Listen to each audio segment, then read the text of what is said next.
అందరికీ నమస్కారం. రాష్ట్రంలో కూటమి ప్రభుత్వం వచ్చిన తర్వాత జర్నలిస్టులకు సంబంధించిన కొన్ని సమస్యలు పరిష్కరించబడ్డాయి. సంతోషదాయకం. ప్రధానంగా అక్రిడేషన్‌లు సరళీకృతం చేశారు. దాదాపు అన్ని జిల్లాల్లో కూడా దరఖాస్తు చేసిన వారందరికీ కూడా వచ్చాయి. కొన్ని ఇంకా కూడా దశల వారీగా మంజూరవుతాయి. రెండోది సంబంధించి జర్నలిస్టుల హెల్త్ ఇన్సూరెన్స్ కూడా రెన్యువల్ చేశారు. అలాగే అవార్డ్స్ కమిటీలకు సంబంధించి కూడా కొన్ని విధి విధానాలు రూపకల్పన చేశారు.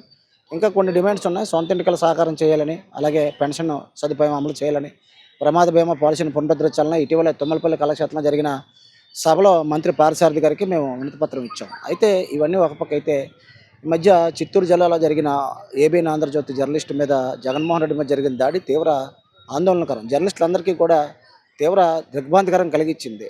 ఒక జర్నలిస్ట్ని అంత పాశవికంగా, అంత అనాగరితగా, మరీ దారుణంగా హత్య చేశారు. అటువంటి దుర్మార్గులని ప్రభుత్వం కఠినంగా శిక్షించాలని కోరుతున్నాం. ఎందుకంటే జర్నలిస్టులకు సంబంధించి నిరంతరం కూడా తెల్లవారు లేచిన కాడి నుంచి కూడా ప్రత్యేకంగా ప్రభుత్వానికి ప్రజలకి వారధిగా ఉంటూ పనిచేస్తున్నారు. అలాగే సాలూరులో కూడా ఇద్దరు జర్నలిస్టుల మీద దాడులు జరిగాయి.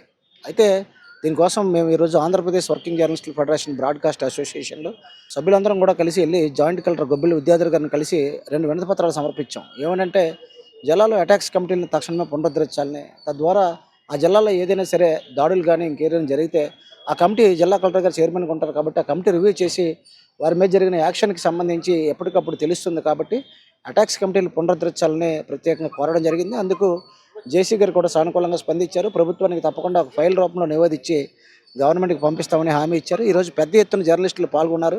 ఈరోజు సమస్య ఏ ఒక్కరోజైనా మన మిగతా వాళ్ళు రాకుండా ఉండకూడదు.